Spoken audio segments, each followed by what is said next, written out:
Hello guys, welcome to celebrity town. आज मैं आपके लिए फिर से लेकर आई हूँ एक और लेटेस्ट मूवी की स्टोरी एक्सप्लेनेशन। जिस मूवी को मैं एक्सप्लेन करने वाली हूँ वो मूवी अभी 1 या 2 दिन पहले ही रिलीज हुई है और फिल्म का नाम है कंगुआ। कंगुआ एक साउथ इंडियन मूवी है और इस फिल्म के अंदर हमें कंगुआ के रोल में एक्टर सूर्या दिखाई दिए हैं, तो वहीं बॉबी देओल इस फिल्म में एज ए विलेन का कैरेक्टर प्ले करते नजर आए हैं। और कंगुआ मूवी जो है इसे पैन इंडिया लेवल पर रिलीज किया गया है, यानी कि कई भाषाओं में इस फिल्म को रिलीज किया गया है। तो चलिए स्टार्ट करते हैं इस मूवी का एक्सप्लेनेशन। पर वीडियो स्टार्ट करने से पहले प्लीज आप वीडियो को लाइक कर चैनल को सब्सक्राइब कर लीजिए ताकि मेरे चैनल की और ऐसी इंटरटेनिंग वीडियोस आपको मिलती रहे। तो चलिए स्टार्ट करते हैं कंगुआ मूवी की एक्सप्लेनेशन वीडियो। मूवी की स्टार्टिंग में हमें रशिया का एक प्राइवेट लैब बताया जाता है, यहाँ पर कि हम देखते हैं कि बच्चों के ऊपर टेस्ट हो रहे होते हैं, उनके बोन मेरो पे और कई शरीर के अंगों पर, और रिवर्स इंजीनियरिंग के थ्रू कुछ करा जा रहा है। और ये प्रेजेंट टाइम है, यहाँ पर टेक्नोलॉजी काफी हाई है और हम देखते हैं कि बच्चों को भी काफी दर्द हो रहा है।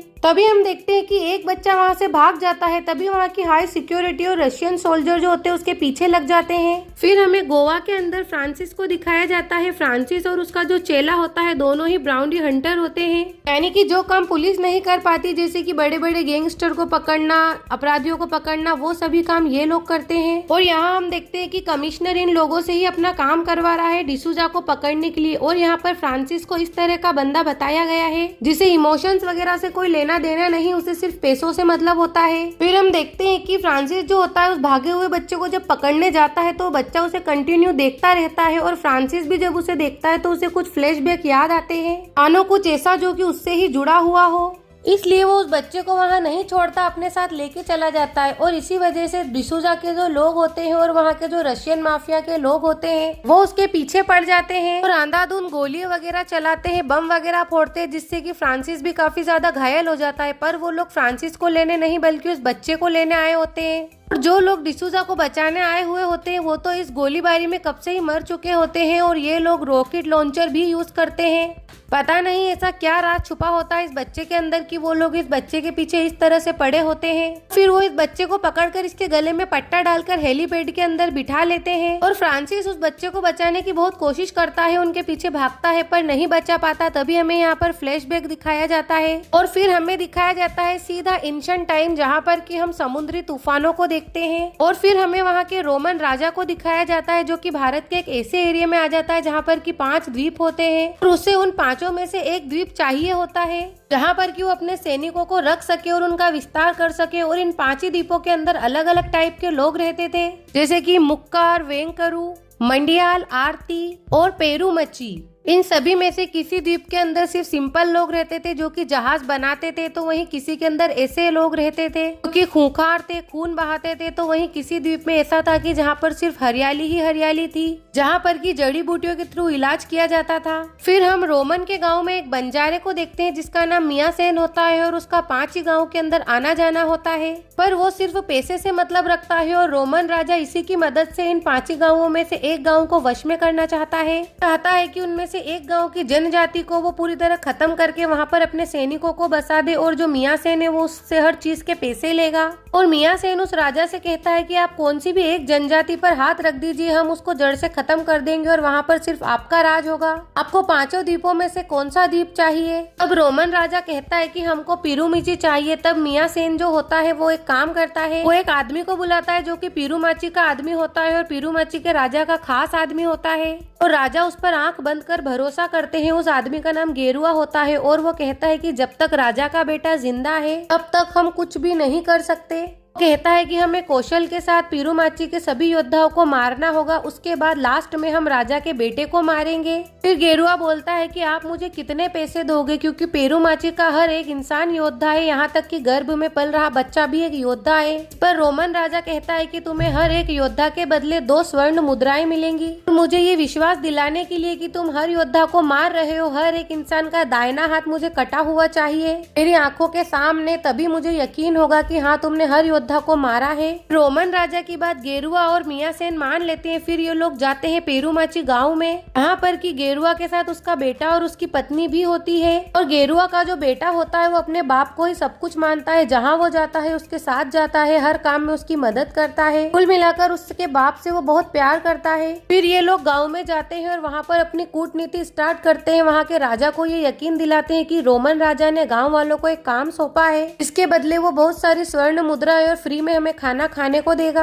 आपको उन लोगों के लिए सिर्फ जहाज बनाना है। इस पर राजा उसकी बात पे भरोसा करते हैं और वो सोचते हैं कि अपनों को स्वर्ण मुद्राएं भी मिलेंगी, इसलिए राजा मान जाता है। फिर गेरुआ बोलता है कि उन लोगों को 100 हट्टे कट्टे जवान चाहिए। इस पर राजा उसकी बात मान जाता है और उसके साथ 100 लोगों को भेज देता है। जब वो 100 लोग जवान उसके साथ जा रहे होते हैं, गेरुआ के बीवी बच्चे भी उसके साथ होते हैं। तभी वहाँ एक मरा हुआ कुत्ता पड़ा होता है। तभी गेरुआ अपने बीवी और बच्चों को बोलता है कि तुम इस कुत्ते को दफनाओ, इतनी देर में हम थोड़ी ही देर में वापिस आते हैं। और फिर जब वहाँ से वो उन 100 लोगों को लेकर जाता है तो लोगों के द्वारा उनको मरवा देता है, खुद भी मार देता है और उन सभी का एक एक दाहिना हाथ काट कर नदी में बहा देता है, जिससे कि रोमन राजा को ये यकीन हो जाता है कि हाँ, पूरे 100 लोग मर चुके हैं। और ये सब करने के बाद पेरुआ सोचता है कि उसका प्लान कामयाब हुआ है और वो ऐसे ही धीरे धीरे द्वीप के लोगों को बाहर ले जाएगा। रोमन के लोगों के द्वारा उन्हें मरवा के उनका दाहिना हाथ काट देगा और यहाँ पर उसको सभी योद्धाओं के बदले 2 सोने की मुद्राएं भी मिल रही थी। फिर से वो राजा के पास जाता है और यही कहानी दोहराता है कि रोमन राजा को और ज्यादा योद्धा चाहिए।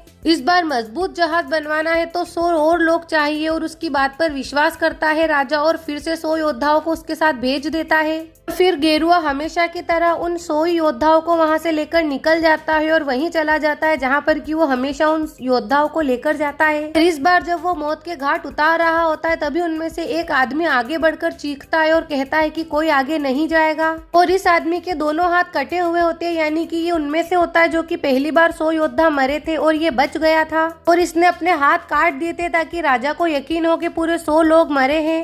वो जिंदा होता है और भागते हुए राजा के पास जाता है, राजा को सब कुछ बता देता है और गेरुआ भी ये सब देखकर थोड़ा घबरा जाता है। धीरे धीरे देखते ही देखते उस जंगल के अंदर एक आवाज गूंजती है, जो बस ये आवाज होती है कि कंगुआ कंगुआ, जो कि उस राजा का बेटा होता है। और वो सभी लोग आवाज दे देकर कंगुआ को बुलाते हैं, यानी कि उसको पुकारते हैं। तो वहीं हम देखते हैं कि रोमन राजा भी अपनी सेना के साथ आ जाता है इन लोगों को मारने और गेरुआ के लोग भी होते हैं इन लोगों को मारने के लिए। अभी वहाँ पर एंट्री होती है कंगुआ की, जो कि हमारे सुपरस्टार सूर्या होते हैं और उनका लुक काफी आइकॉनिक बताया गया है, जैसे कि बिल्कुल बाहुबली टाइप। और इनकी एंट्री भी काफी शानदार होती है, बिल्कुल बीजीएम इफेक्ट के साथ सूर्या यानी कि कंगुआ की एंट्री कराई जाती है। फिर हम स्टोरी की बात करते हैं तो स्टोरी के अंदर हम देखते हैं कि जैसे ही वहाँ पर कंगुआ आता है वो सब लोग डर जाते हैं, उनकी रूह कांप जाती है, क्योंकि कंगुआ जो होता है एक अच्छा ही यानी कि खतरनाक योद्धा होता है और इस फिल्म के अंदर उसे काफी खूंखार बताया गया है, जिससे कि वो सब लोग डरते हैं, कांपते हैं और जो भी इनके द्वीप पर हमला करता है वो किसी को भी नहीं बख्शता। यही वजह होती है कि इस द्वीप पर आज तक किसी ने नजर भी नहीं उठाई। फिर होता है कि कंगुआ वहाँ पर जितने भी लोग होते हैं, यानी कि जितने भी लोग उनके द्वीप को उजाड़ने आए होते हैं, सबको एक एक करके मौत के घाट उतारता है। फुल फाइटिंग बताई जाती है।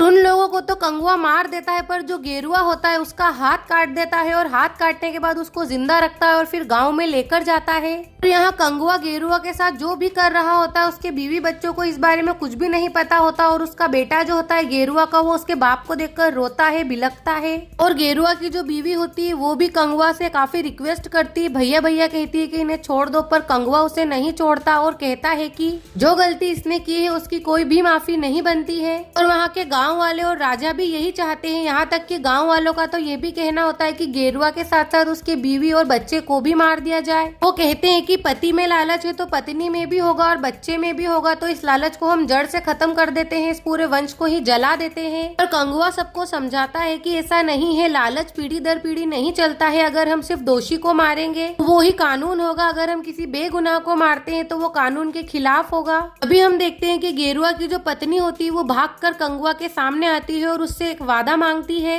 और कहती है कि मेरे बच्चे को तुम कुछ भी मत होने देना। और इतना कहकर वो गेरुआ को जब जलाया जाता है उस आग के अंदर वो भी कूद जाती है। गेरुआ का जो बच्चा होता है उसने खुद ने आंखों के सामने अपने माँ बाप को जलते हुए देखा, क्योंकि अपने बाप से बहुत प्यार करता था। तो वो सोचता है कि जिस हत्यारे ने यानी कि कंगुआ ने उसके बाप को मारा है, उसी हत्यारे के हाथों उसकी माँ ने उसे सौंप दिया है। तो यहीं से इस लड़के के मन में कंगुआ के लिए लिए नफरत पैदा होती है और ऐसी नफरत होती है कि वो ये ठान लेता है कि वो कंगुआ को मौत के घाट उतारेगा। पर वो सही मौके का इंतजार कर रहा होता है, पर कंगुआ जो होता है उसको तो उसके अंदर सिर्फ एक छोटा बच्चा ही दिखाई देता है। इधर हम देखते हैं कि रोमन राजा के हाथों में पेरूमाची तो नहीं आता, क्योंकि कंगुआ आता है और सबको मौत के घाट उतार देता है। पर यहाँ पर जो मियाँ सेन होता है वो जिंदा होता है और वो कहता है कि कंगुआ और पीरूमेचू को हमें झुकाना है तो हमें आरती का साथ लेना पड़ेगा।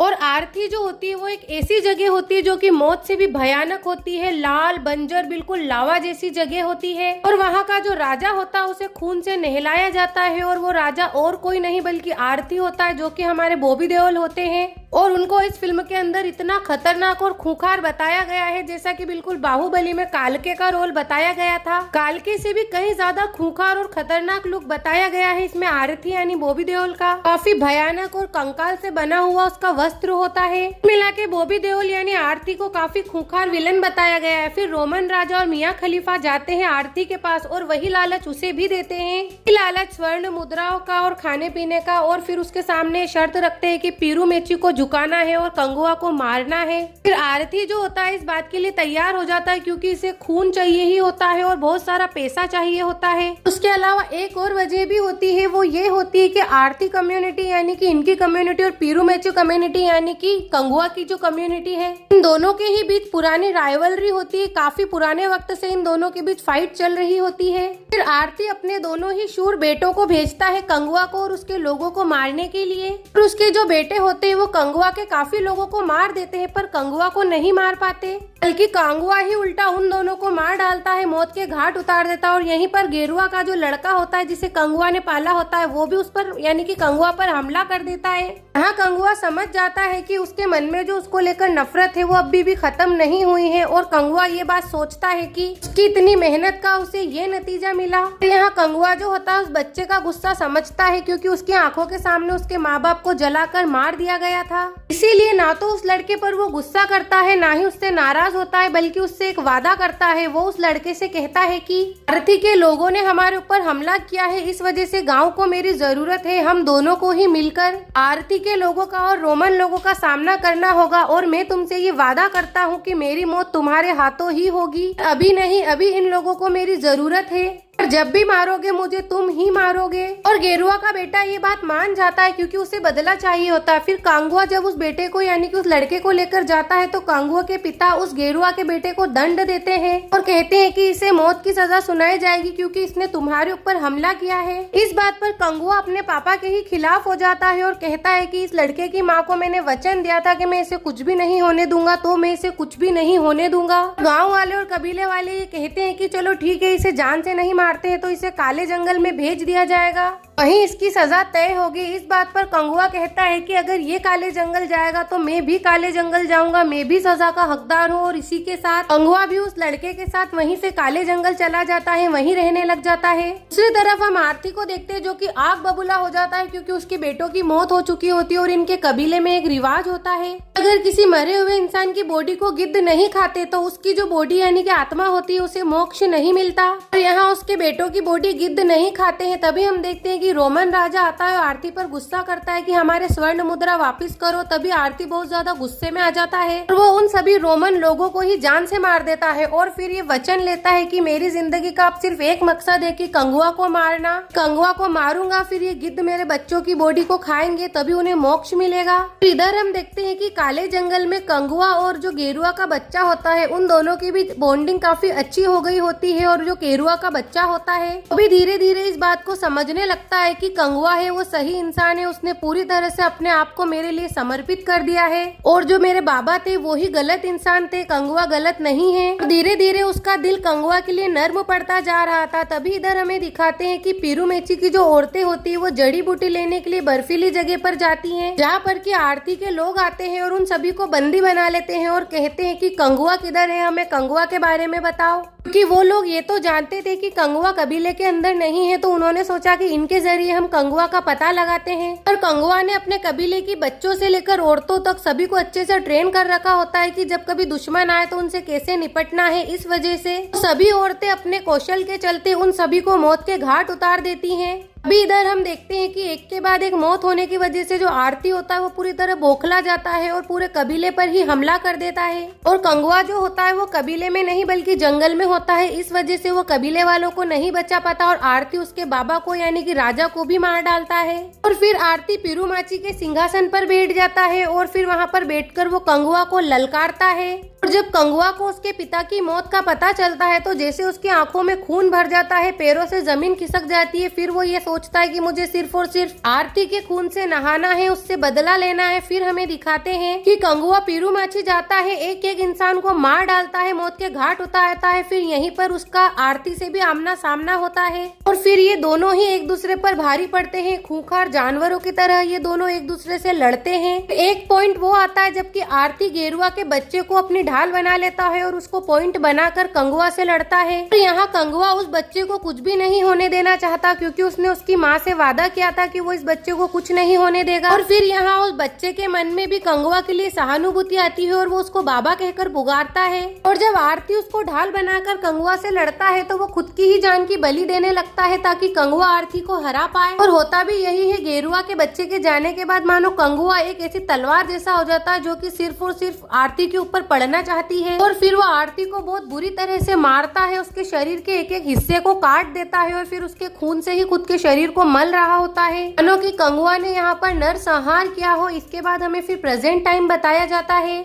कि उस बच्चे को जब वो लोग लेकर जाते हैं तो फ्रांसिस अपने आप को छुड़ा लेता है और उस बच्चे के पीछे पीछे जाने लग जाता है। और फिर जब वो उसके पीछे जाता है तो हर एक जगह पर हर एक कंटेनर को चेक करता है। तभी एक कंटेनर में वो देखता है कि उस लड़के के माथे पर फिर से एक्सपेरिमेंट चल रहा होता है। पर वहाँ फ्रांसिस पहुंच जाता है और उन लोगों को मारना शुरू कर देता है। तभी वो जो कंटेनर होता है वो हवा में उड़ना स्टार्ट कर देता है, पर जो फ्रांसिस होता है उन सभी लोगों को मार डालता है और उस बच्चे को छुड़ा लेता है। फिर यहाँ पर फ्रांसिस को कुछ विजन्स आना स्टार्ट होते हैं, कुछ फ्लैशबैक्स आते हैं जिससे उसको सब पता चल जाता है। वो समझ जाता है कि ये वही लड़का है जो कि गेरुआ का बच्चा था और उसका पुनर्जन्म हुआ है और उसका खुद का यानी कि कंगवा का भी पुनर्जन्म हुआ है।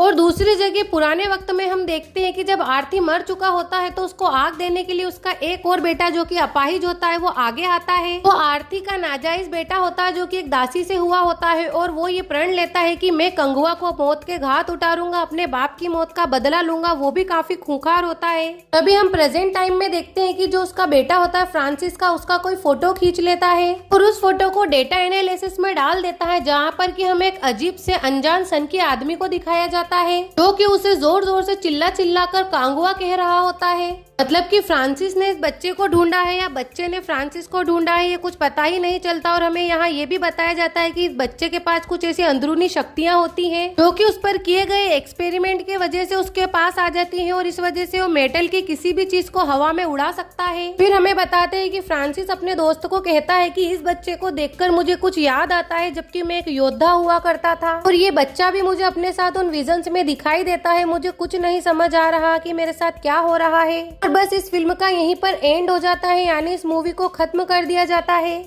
पर ये मूवी तो खत्म हो जाती है पर कई सारे सवाल छोड़ जाती है, कई सारे ऐसे अनसुलझे रहस्य होते हैं जो कि छोड़ जाती है। यानी कि वो मूवी के लास्ट में जो स्ट्रेंजर बताया जाता है जो कि कंगवा कहकर बुलाता है, या तो वो बॉबी देओल यानी कि आरती का पुनर्जन्म हो सकता है या फिर उसका वो बेटा जो कि नाजायज होता है और जो कंगवा को मारने का प्रण लेता है उसका पुनर्जन्म हो सकता है। ये सब कुछ स्टोरी हमें इसके अगले पार्ट यानी कि कंगवा 2 में दिखाई जाएगी। इस फिल्म को यहीं खत्म कर दिया गया है ताकि इस फिल्म का नेक्स्ट पार्ट बन सके। तो गाइज ये था latest release movie south Indian movie Kanguva का फुल स्टोरी एक्सप्लेनेशन वीडियो। अगर ये वीडियो आपको अच्छा लगा हो यानी कि स्टोरी एक्सप्लेनेशन अच्छा लगा हो तो प्लीज आप वीडियो को लाइक कर देना, चैनल को भी जरूर सब्सक्राइब कर लेना और प्लीज कमेंट सेक्शन में भी जाकर ये जरूर बताना कि ये वीडियो आपको कैसा लगा और नेक्स्ट कौन सी वीडियो यानी मूवी का एक्सप्लेनेशन आप देखना चाहते हैं। मैं उस मूवी के एक्सप्लेनेशन का वीडियो जरूर बनाऊंगी और मेरे चैनल को भी एक बार जरूर विजिट करना। आपको इसी तरह लेटेस्ट मूवीज के स्टोरी एक्सप्लेनेशन वीडियोस मिल जाएंगे, चाहे वो साउथ की लेटेस्ट मूवी हो या बॉलीवुड की लेटेस्ट मूवी हो। आपको लगभग हर लेटेस्ट मूवी का एक्सप्लेनेशन वीडियो जरूर मिलेगा। तो please like my video and subscribe my channel.